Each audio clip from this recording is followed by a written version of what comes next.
with Gerry Alcantara and Darlene Basingan. Good evening. Chinese gambling tycoon Jack Lam today faces charges before the Department of Justice for violation of the anti-dummy law. Roderick Mendoza tells us why. In a complaint filed by volunteers against crime and corruption before the Department of Justice, Chinese gaming tycoon Jack Lam is being sued under Commonwealth Act No. 108 and Presidential Decree 712 for using dummies in his Fort Ilocanja Property Holdings and Development Corporation. Also charged were his alleged dummies, namely Rosano Nise, Shua Chung, Edgar Lim, and Jose Roberto Mumori.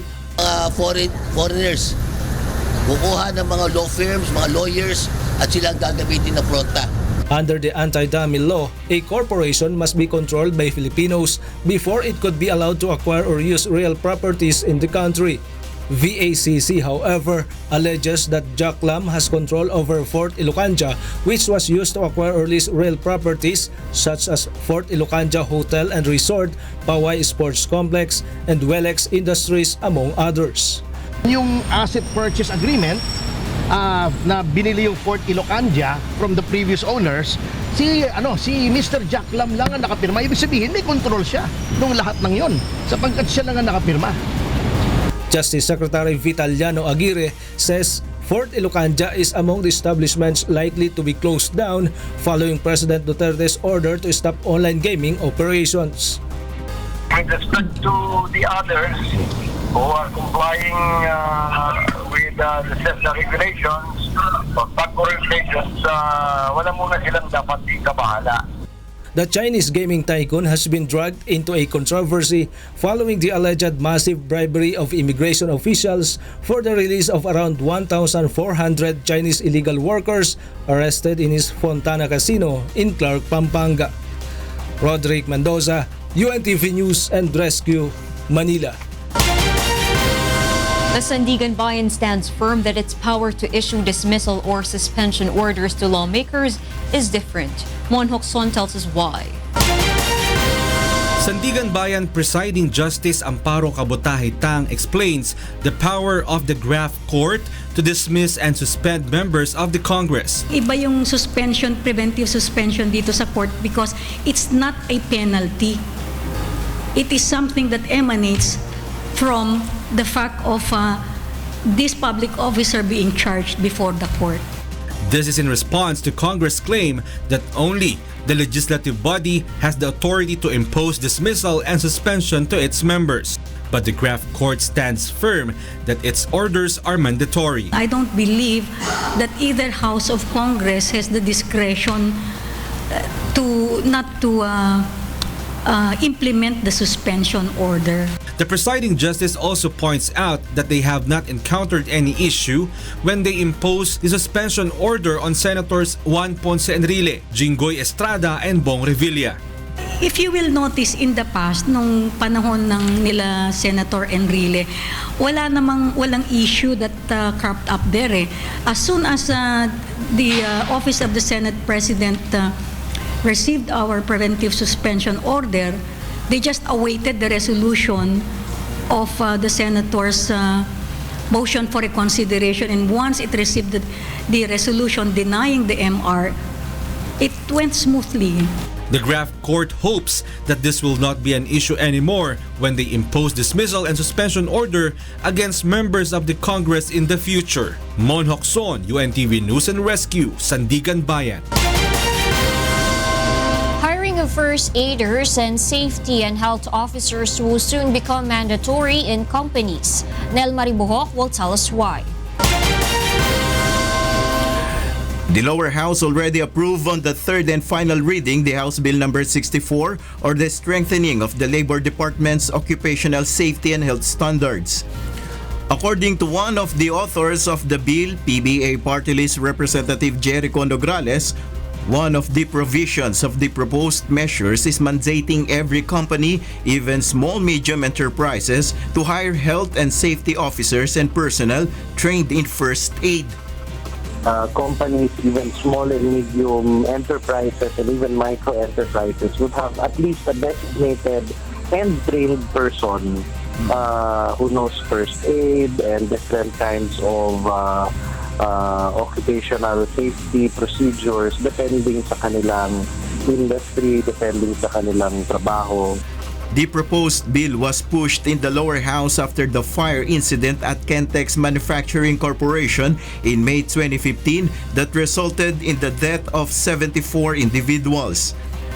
Kentex was allegedly allowed to operate under hazardous conditions without the necessary fire safety measures. According to Congressman Nograles, the passage of the bill is timely given the reported fire incidents involving firecracker stores and factories. The approved bill in the lower house was already transmitted to the Senate. It is expected to be immediately adopted by the upper house and signed by President Duterte for its final enactment into law. Violators of this law shall face stiff penalties. A fine of up to 250,000 pesos with imprisonment of up to 6 years will be imposed. Kailangan talaga kasi safety yan eh. I mean, ba't mo naman isusubo yung tao sa unsafe practices? In fact, ano naman ikakatakot nila sa mga stiff penalties, di ba? Nel Maribuhok, UNTV News and Rescue, House of Representatives. The Department of Labor and Employment is investigating a number of hospitals for alleged violation of the labor code. Grace Casin will tell us why. May mga nurses dyan. They go to the hospitals to be trained. Sila ang nagbabayad sa hospital for the training. Anong klaseng ano yan? Patakaran yan. This is the statement of Labor Secretary Silvestre Bello III after he received reports that some newly graduate nurses are paying hospitals to acquire working experience. When he first heard of this, Secretary Bello says his team promptly created a group that will investigate the reports since the practice is against the labor code. You go to the hospital, there are OJTs working, regular work. Walang bayad kasi OJT. Ang tagal naman ng OJT yan. The Secretary blames incompetent DOLE inspectors for the proliferation of this system since they failed to report such cases to the agency. Bello is also looking into the possibility of bribery between the hospitals and their inspectors. Papalitan ko yung mga humahawak dyan sa inspection. How can we impose labor standards kung ang ating mga inspectors ay bibingi-bingi, bubulag-bulag? The department is now studying the creation of a new department order that focuses on the rights of hospital workers. Kapag nakuha namin itong mga situationers, probably this can be subject of a different and specific department order na nakatutok lang sa hospitals. Grace Casin, UNTV News and Rescue, Quezon City. The Department of Agriculture has set a deadline for the submission of sanitary and phytosanitary clearances by importers. Ray Pelaya will tell us why. December 31 is the deadline set by the Agriculture Department for the revalidation of sanitary and phytosanitary clearances. Secretary Manny Piñol warns that if importers miss the deadline, all SPS clearances will automatically be cancelled. On November 22, the department started the nationwide SPS revalidation due to reports of technical smuggling and permit recycling. SPS clearance is a requirement for importation of agricultural products into the country. The agency says around 19,000 SPS clearances have been issued, but only 12,000 were submitted for revalidation. There are also irregularities discovered by the department. The technical working group uncovered used and recycled SPS clearances. There were fake SPS clearances. There were misdeclared items indicated in the SPS as against the bill of lading. Secretary Piñol was surprised that there are importers still transacting with the DA but have history of involvement in corruption. Because I found it outrageous that a company previously linked to the smuggling of onion and garlic was still being issued the SPS clearance. The procedures for online transactions are also under review in order to screen importers. I still believe that there should be a face-to-face interaction initially so that we will determine sino ba itong mga taong ito na nag-apply for importation. Ray Pelayo, UNTV News and Rescue, Quezon City. President Rodrigo Duterte is the most Googled person in the Philippines, according to the Time magazine. Rosalie Cos will tell us why. Many Filipinos are interested in the latest information about President Rodrigo Duterte. And based on the article of Time magazine entitled "See the Most Googled Person in Each Country in 2016, he is the most searched personality in the Philippines through the internet search engine Google. Since President Duterte's assumption to office, he is already known not only in Asia but around the world. It's because of his intensified anti-drug war and controversial statements against the international organizations that criticize him. Based on the statement of the Presidential Communications Office, it is not surprising that people in the Philippines would be interested to know him and his platform since the Philippine national elections was held in 2016. Meanwhile, U.S. President-elect Donald Trump is the top trending person in 88 countries for 2016. Trump attracted the most attention of netizens from India to Mexico to Belgium. Aside from political leaders, celebrities are also the most Googled personalities such as Leonardo DiCaprio, Gigi Hadid, and Angelina Jolie. Rosalie Cos, UNTV News and Rescue, Philippines. The stockroom of the Veterans Memorial Medical Center in Quezon City caught fire at 2 in the afternoon earlier. The Bureau of Fire Protection says the fire reached the third alarm and has caused about 200,000 peso worth of damages. There were no reports of fatalities or injuries. BFP Quezon City Senior Superintendent Manuel says the cause of the fire remains under investigation. Ito yung stockroom ng Veterans Memorial Circle. Dito nila iniimbak lahat yung mga gamit nila, either construction or yung mga waste material nila. So we are inimbestigahan pa rin namin dahil wala rin naman silang may masabi sa amin kung anong pinagmula ng kung ano ang dahilan kung bakit nagkasunog itong area na to. So, nung nangyari is wala naman tao. The Department of Transportation opens today to the public the 27 newly installed elevators at different MRT3 stations. Joanna will tell us why. 27 newly installed elevators at different MRT3 stations has opened today to provide better services and more convenience among their passengers, especially to pregnant women, the elderly, and persons with disability. Replacement of 5 other elevators is still underway at other stations such as North Avenue, Ortigas, Buendia, and in Ayala. Completion of this project is expected to be finished by January 2017. Yung pinalitan po ng ating bagong elevators, sila pneumatic, kumbaga parang piston type, yung parang jack po ng sasakyan. Ngayon ito pong mga bago natin is cable.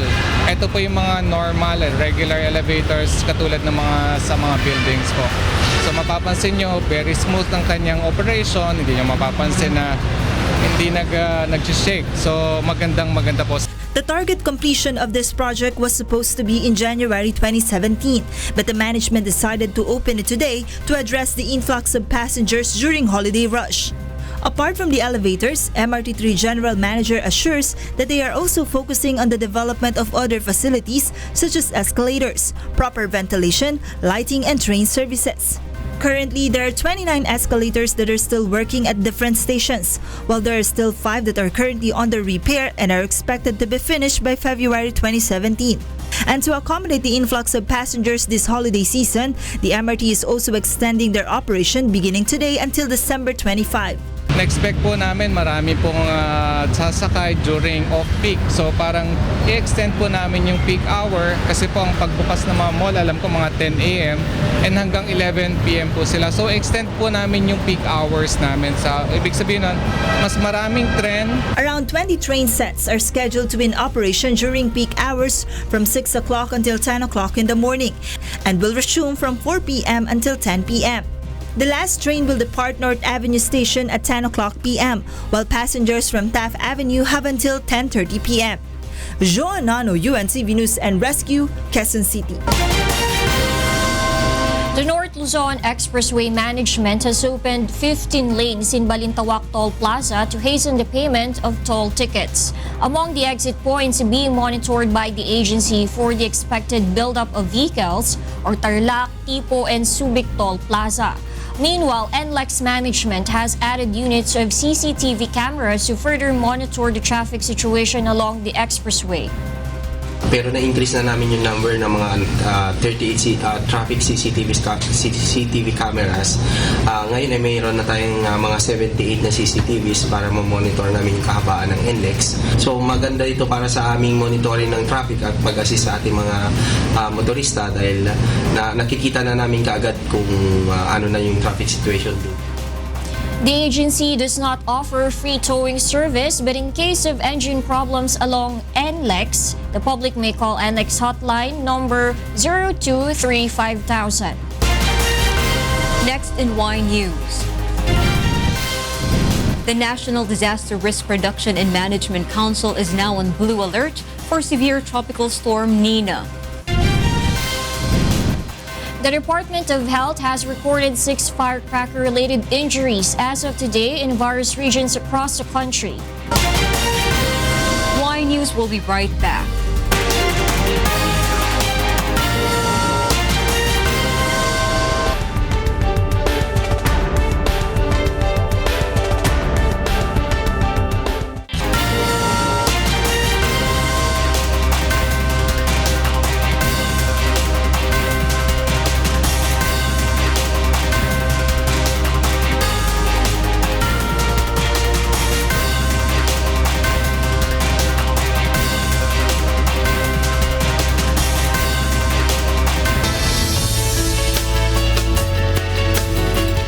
Severe tropical storm Nina maintains its strength as it moves towards the country. As of 4 p.m. today, the cyclone was located at 700 kilometers east of Borongan, eastern Samar, packed with maximum sustained winds of 105 kilometers per hour and gustiness of up to 130 kilometers per hour. It moves west-northwest at 20 kilometers per hour. Tropical Cyclone number 1 is raised over Catanduanes, Sorsogon, and northern and eastern Samar. Those areas will experience rains and gusty winds within 36 hours. Pag-asa says Nina will possibly hit the country by Sunday somewhere in the Bicol-Samar area and will traverse southern Luzon. For now, cloudy skies with light to moderate rains will be experienced in eastern Visayas and the Caraga region. The National Disaster Risk Reduction and Management Council is now on blue alert.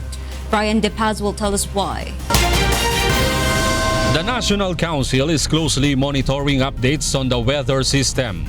As of 12 noon today, the NDRRM Operations Center has raised its alert to blue.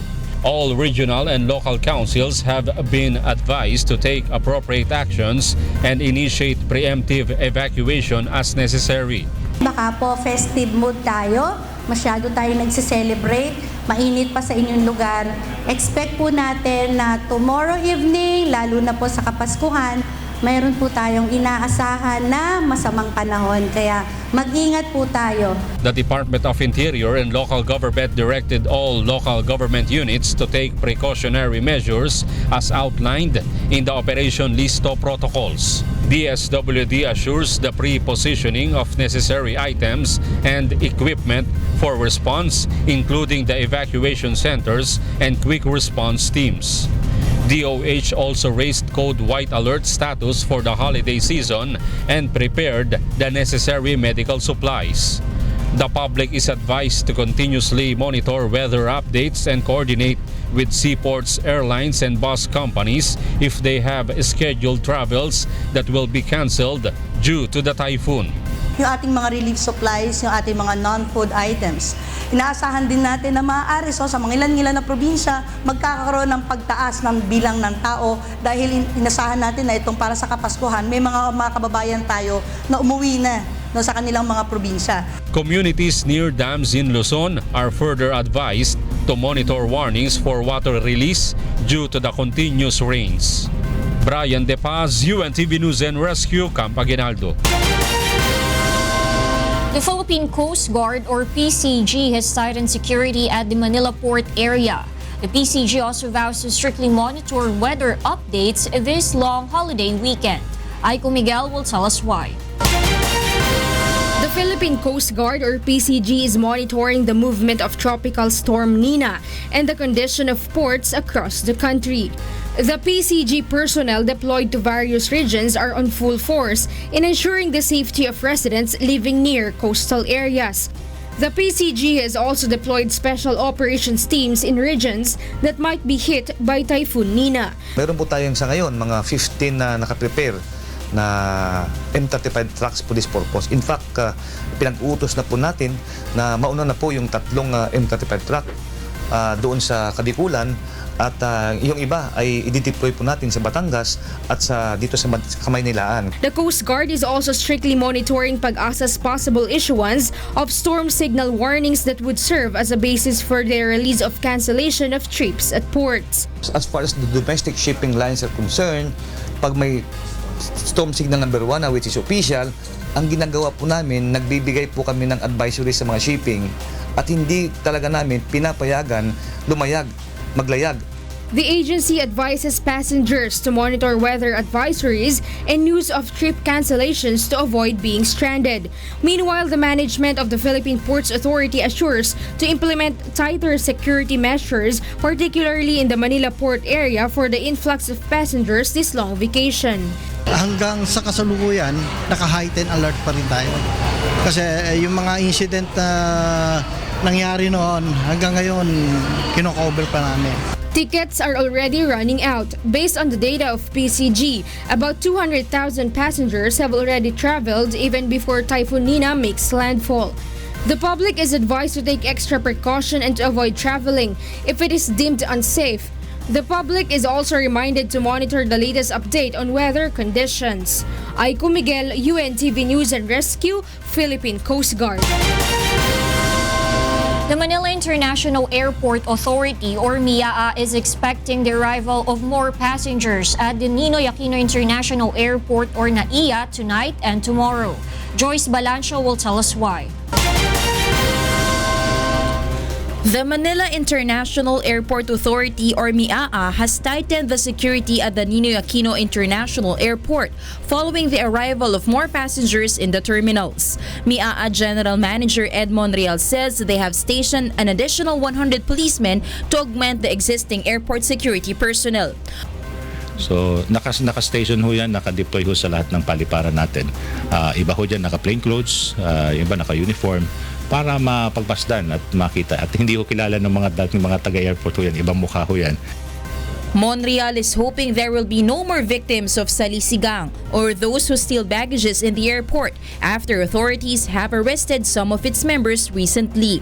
MIAA meanwhile reminds the public that firearms and explosive devices are still not allowed both in hand carry and checked-in baggages. Bullets will still be confiscated, but those carrying it will be allowed to proceed with their flight.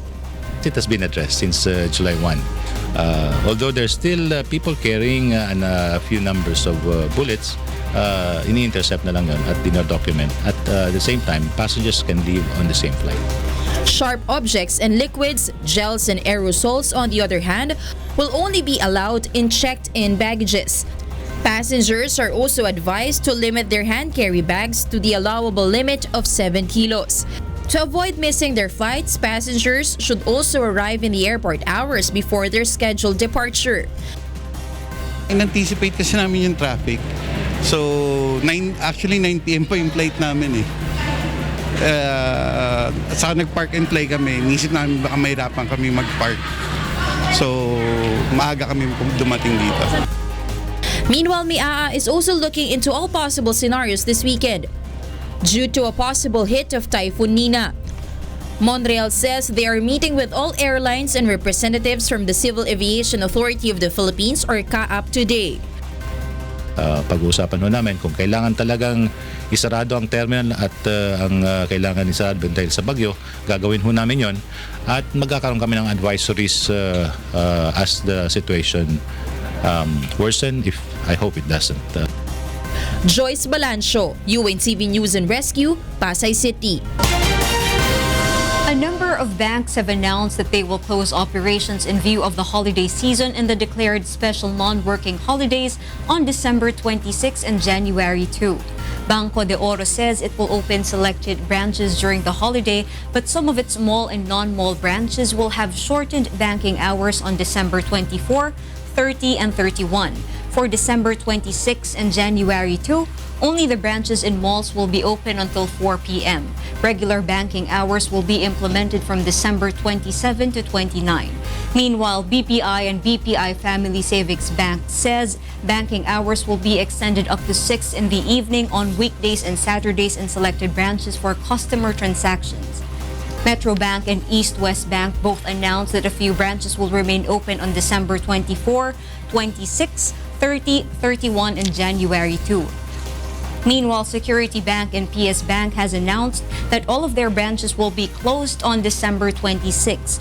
The public is advised to check on banks' respective websites for the list of open branches and adjusted operating hours. The Philippine National Police reports that crimes against property in Metro Manila has drastically declined over the past 5 months, including the Burr months. Leah Ilagan will tell us why. Crimes committed in Metro Manila has dropped from the months of July to November this year. Based on PNP's data, theft cases has dropped to 41%, robbery to 43%, and carnapping to 43%. Yung preventive measure ng PNP is working on the general in the overall. Basically, our crimes against properties went down, yung general assessment. PNP spokesperson Police Senior Superintendent Junardo Carlos says the surge of buyers these Burr months has not caused an increase in the number of petty crimes. But despite the decrease, the PNP still advises the public to take extra caution when in crowded areas and to remain vigilant to avoid being victimized by criminal elements.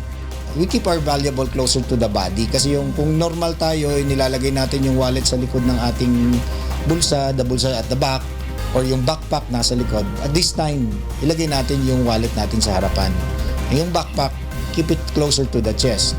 The police urges the public to immediately report to the nearest police station any suspicious-looking characters that they will notice in their areas. PNP says there are police assistance desks stationed at crowded places like markets.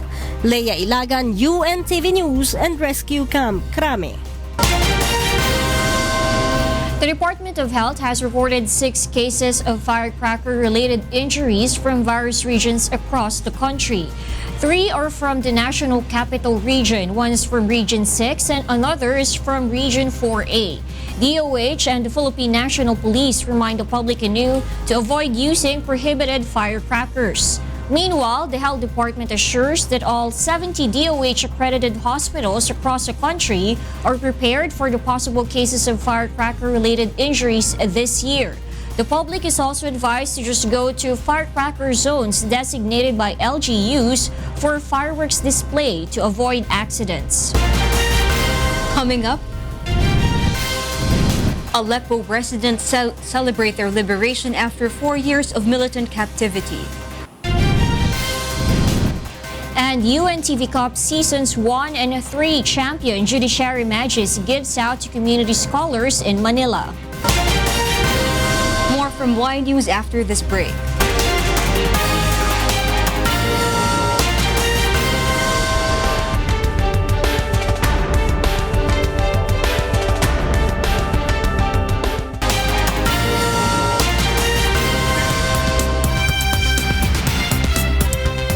After 4 years of conflict, residents of Aleppo can now live in peace. Maybel Razon will tell us why. Residents of Aleppo took to the streets Thursday night to celebrate the city's liberation after the Syrian government announced it has regained full control of the city after 4 years of fighting. At around 20:30 on Thursday, local time, the Syrian army announced that Aleppo, once the country's largest city and commercial center, has been returned to government control after the last militants and civilians evacuated from the eastern part of the city earlier in the day. The recapture of Aleppo, which has been divided between government forces and opposition groups since 2012, marks a momentous victory for Assad and a major turning point in the Syrian civil war. فرحة كبيرة الحكي ما عم يطلع الكلام والحروف عجزت عن الحكي عجزت عن التعبير عن فرحتنا ومشاعرنا بهذا اليوم العظيم يوم لازم يتسجل تاريخ وعيد وطني في سوريا الحبيبة والله مشاعري ما بحسن أوصف لك يعني الحمد لله مبسوطين كثير يعني الحمد لله مبارك لسوريا كلها عموما لحلب خصوصا بهذا فرحة كبيرة اني خلصنا من اخر مسلح كان بعذبونا هون الحمد لله رب العالمين ارتحنا وفرحانين كثير. Many also hope the city could be rebuilt as soon as possible so that normal life could be resumed. أهل حلب إن شاء الله نرجع مثل ما كنا يا رب إن شاء الله يكونوا مسافرين يرجعوا. Since July, Aleppo has been a focal point of war between government forces, Islamic State militants, and numerous opposition groups. Months of fighting and a crippling siege have led to heavy civilian casualties and displaced up to 16,000 people, according to the United Nations. On December 13, the opposition forces reached a ceasefire deal to evacuate from eastern Aleppo in an effective surrender after the Syrian government had assumed control of the former opposition enclave. Mabel Razon, UNTV News and Rescue, Middle East. Victoria Police reports that they arrested 6 men and a woman, all in their 20s, in dawn raids across Melbourne. Nina Bascon will tell us why. Australian police said they had foiled a plot to attack prominent sites in the city of Melbourne with a series of bombs on December 25 that authorities described as an imminent terrorist event inspired by Islamic State. Victoria Police says 6 men and a woman, all in their 20s, were arrested in dawn raids across Melbourne. This is a significant disruption of what we would describe as an imminent terrorist event in Melbourne. We do believe, as you've heard, that we have removed this threat in its entirety. 2 of those arrested were released without charge, but at least 4 of those still in custody would likely face court on Friday. Australian Prime Minister Malcolm Turnbull said the planned attack was an Islamic terrorist plot and one of the most substantial terrorist plots that have been disrupted over the last several years. The Premier of Victoria, Daniel Andrews, says there will be extra police precautions for large events in Victoria over the holiday period. This is not an act of faith. What was being planned, what will be led in evidence, what the police will allege, was not an act of faith, was not an act of religious observance. It was instead, in its planning, an act of evil, a criminal act. Australia, a staunch U.S. ally which sent troops to fight in Afghanistan and Iraq, has been on heightened alert for attacks by homegrown radicals since 2014. Authorities have also said they've thwarted a number of plots, particularly involving radicalized teenagers. The plot targeted high-profile locations in Melbourne, including Federation Square, Flinders Street Station, and St. Paul's Cathedral, possibly on December 25. Nina Bascon, UNTV News and Rescue, Melbourne, Australia. After nearly 100 years, New York is set to open part of a new subway line along the east side of Manhattan. Sonny Cos will tell us why. 3 new subway stations along Manhattan's 2nd Avenue will finally open on January 1st, 10 years after construction started and decades after the seemingly interminable project was first proposed. The idea of a 2nd Avenue subway has fired up the imagination of New Yorkers for a century as commuters along Manhattan's transit-starved east side dreamed of an easier way to travel up and down the densely populated borough. But over time, the line has achieved near-mythical status for the snail's pace at which work has proceeded. It was first proposed in the 1920s and canceled 3 times for lack of funds. The opening is 3 years later than estimated when work began in 2007. The line will replace elevated trains that ran down the east side until they were torn down in the 1940s and 1950s. The initial extension will serve an estimated 200,000 people daily. There's much talk about the deadline, and the deadline is January 1. And we are committed to that deadline, and the train is going to run. If we have to push the train down the track, that train is going to run on January 1. The opening of the subway extension coincides with the incoming administration of President-elect Donald Trump, who has pledged to jumpstart infrastructure projects through tax credits. Later sections will complete Manhattan's first new line since 1936. The new T-line will run 13.7 kilometers between the Harlem and Wall Street districts. A ceremonial ride is scheduled for December 31st to be followed the next day by regular services. The standard fare is $2.75, although the Metropolitan Transportation Authority has proposed an increase to $3. Sonicus, UNTV News and Rescue, New York. Cabanatuan City District Jail officials and detainees are thankful for UNTV and MCGI's visit. Leslie Lombowen will tell us why. Ang warden of Cabanatuan City District Jail wrote Mr. Public Service Kuya Daniel Razon regarding the situation in their prison facility. The ideal capacity of the district jail in Camp Tino, Nueva Ecija is 200 inmates only. But the government's intensified campaign against illegal drugs has brought the number of detainees up to 750. Since the area is crowded, transmission of diseases is unavoidable. Normal yan pag ganyan na masikip, yung mga skin disease, yung mga pigsa, ganon, tapos ubo, lagnat, TB, may mga TB cases. Pero meron silang isolation. Kaya yun ang gusto namin na matanggal yung TB kasi once na nag-ano yung disease na TB, lahat yan madadamay, pati kami rin ng personnel. The station immediately responded to the request of Jail Chief Inspector Verbo and sent medical and legal teams to the said district jail. 738 inmates benefited from the free medical, dental, and optical consultation. Some also received free medicines, eyeglasses, haircut, and legal advices. The detainees and the jail official expressed gratitude to UNTV and its partner in public service, the Members Church of God International or MCGI. Okay lang po, maganda po, nakakatulong po kayo sa amin. Malaking tulong po sa amin na nagkakaroon po ng activity na ganito para po sa mga nakakulong. At maraming salamat po sa inyong sinagawa. Sa tulong po ng mga medical mission sa Church of God International, halos lahat po ng mga inmate ay nabigyan po ng gamot. Salamat po kami sa 10 na aking kasamaan sa Bureau of Jail Management Penology. Kami po ay taus-pusong nagpapasalamat sa ang dating Daan Foundation, Serbisyong Kasangbahay na pamumuno po ni Brother Eli Soriano at saka si Brother Daniel Razon. Leslie Lombowen for Serbisyong Kasangbahay. A clinical trial has proven an experimental vaccine effective against the Ebola virus. Roby Di Guzman will tell us why. An anti-Ebola vaccine has proven highly effective in preventing human infection for one of the two strains, the World Health Organization said on Thursday after final results of a trial were released. The RV-SV-Zbo vaccine, developed by Merck, was tried in Guinea, one of the 3 worst affected countries by Ebola. The coastal region of Basingan was still seeing new Ebola cases when the trial started in 2015.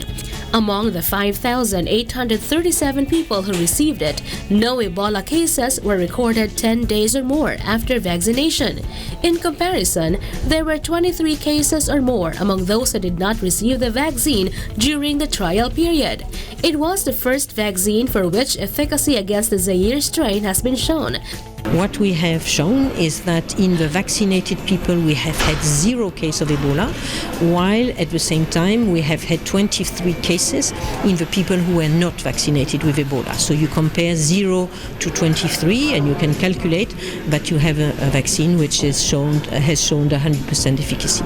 The trial used a ring vaccination approach, in which, when a new Ebola case was diagnosed, researchers traced all people who might have been in recent contact and logged them as clusters or rings, made up of an average of 80 people. I really believe that now we have a tool which would allow to control a new outbreak of Ebola, of the Zaire strain, because there are 2 strains circulating. One is Zaire and the other one is called Sudan. So for the Sudan Ebola, there is a need to develop the same vaccine. The vaccine still needs full regulatory approval, expected by 2018. Robbie De Guzman, UNTV News and Rescue, Philippines. Both Heidi Zacher and Philippe Flizar claim another win at Thursday tournament at the Ski Cross World Cup. Meanwhile, a Chapecoense plane crash survivor is back in the football field. Aaron Romero tells us why. One of the survivors of the Chapecoense plane crash returns to the soccer pitch for the first time since the tragedy to give the ceremonial opening kick at a charity match in Porto Alegre. Chapecoense club member Alan Russell stepped onto the field, welcomed by a loud applause as he waved to the cheering crowds at the stands. Russell, 27 years old, is one of the only 6 survivors on the plane which crashed into the mountains near Medellin in Colombia. The disaster killed 71 people, including almost all of Russell's teammates, as well as Chapecoense's coaches, directors, and staff, in addition to journalists covering the team who were also on board the doomed flight. Argentine soccer player Andres Nicolas de Alessandro invited Russell to take part in the charity match, which he runs and which benefits children in need. Miraculously, Russell hopes to return to soccer within 6 months. Meanwhile, after their Wednesday win, both Heidi Zacher of Germany and Philippe Flizar of Slovenia claim another victory on Thursday at ski cross races at Inichen. Zacher was challenged for the lead by points leader Marielle Thompson of Canada, but the Canadian fell and finished 4th. There was a spirited fight between Fanny Smith of Switzerland and Marielle Berger-Sabatel of France, and they eventually finished 2nd and 3rd respectively. In the men's race, Philippe Flizar again lead from the start and kept the lead to the finish. Behind the leading 2, David Duncan of Canada and Arnaud Bovolenta of France fought for 3rd place, with Bovolenta taking the final place on the podium before the finish. Aaron Romero, UNTV News and Rescue, New York. A special holiday concert for deaf children translates traditional tunes to lights, color, and vibrations. Nino Armilio will tell us why. A Peruvian musician is bringing holiday cheer to deaf children in Lima through a festive mix of lights, colors, and vibrations. Lucho Quequezana is a musician and television host who performed a holiday concert that captured the audio experience and converted it into different colored lights and vibrations for his deaf audience. He put on a concert for the Association of the Deaf of Peru, but said he kept it short for the children's benefit. About 50 deaf children in the capital city of Lima enjoyed the performance. Deaf Association of Lima coordinator Manuela Valentin says the music brought her joy. Ese sonido, ese zumbido que se siente, hace que uno sienta las ganas de bailar por lo felices que estamos todos acá. Quequezana explains that he used a software called Sound in Color and connected it to speakers under the audience member seats. La idea era regalarles un concierto a un grupo de niños sordos que por primera vez en su vida descubran cómo se estructura la música, cómo funciona la música para nosotros. Y para eso acudimos a la tecnología. Lo primero que hicimos fue que los niños entren y se sienten sobre unas mesas.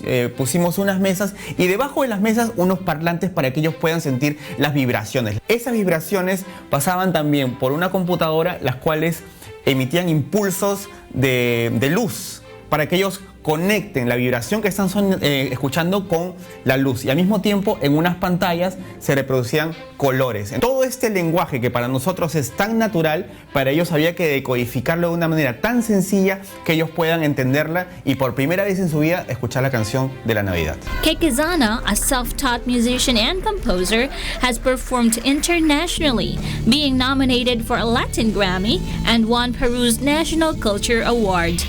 Nino Armilio, UNTV News and Rescue, Philippines. UNTV Cup Seasons 1 and 3 champion Judiciary Magis spent a worthwhile day with community scholars in Manila. Rina Villamor Camara will tell us why.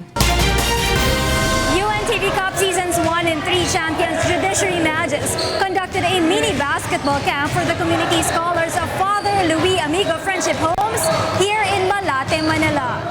The project, headed by Court Administrator Midas Marquez, caters to 50 students out of the 132 that is originally part of the community scholars, from elementary to college. During an interview, Marquez said a team has planned of selling SC shirts to be able to raise funds for the community scholars to buy them basketballs, snacks, and some giveaways. First time namin ginawa to para sa mga bata. No? Naisip lang namin na matagal na kami naglalaro, UNTV, okay naman yung samahan namin. Nananalo rin kami ng mga laro. So, time to give back. The Luis Amigo Friendship Homes is a non-government organization that started in 1991 with initially 5 students. It aims to provide educational assistance to those who can't afford to go to schools. In addition, they also give free medical benefits and serves as a home for the abandoned ones. The mini basketball camp is led by their trainer player Warren Ibanez after the 3-point shootout challenge. Food were also distributed to the kids and little souvenirs. The community scholars were all excited and happy with the surprises that the Magis has prepared for them. Sobrang thankful po kasi yung friendship po yung napili niyo para tulungan tsaka maturuan kami kung yung mga skills ng pagbabasketball. Masaya po dahil marami kami matutunan. Misahe ko po para sa friendship home. Sana po laging may mga tumutulong po dito. This is not the first time that the Magis have reached out to the poor community, considering that they also share their championship prizes to the victims of the earthquake in Bohol when they first won the title in Season 1. The former champs will be given a 2-week break and then be back on practice on the 3rd of January to prepare for a tough fight against the defending champions AFP Cavaliers set on January 15, 2017. Rina Villamor Camara, UNTV News and Rescue, Malate, Manila. Before tonight's newscast ends, I would like to greet, in behalf of the Y News family or MCGI family, a happy International Day of Thanksgiving. Happy International Day of Thanksgiving to our friends from the Members Church of God International, and happy long holiday weekend to everyone. Yes, happy weekend. Those are the reasons behind the news December 23, 2016. I'm Gerry Alcantara. Reasons we delivered to you as they unfold. I'm Darlene Basingan. Because we need to know, we will always ask why. Thank you for watching Y News.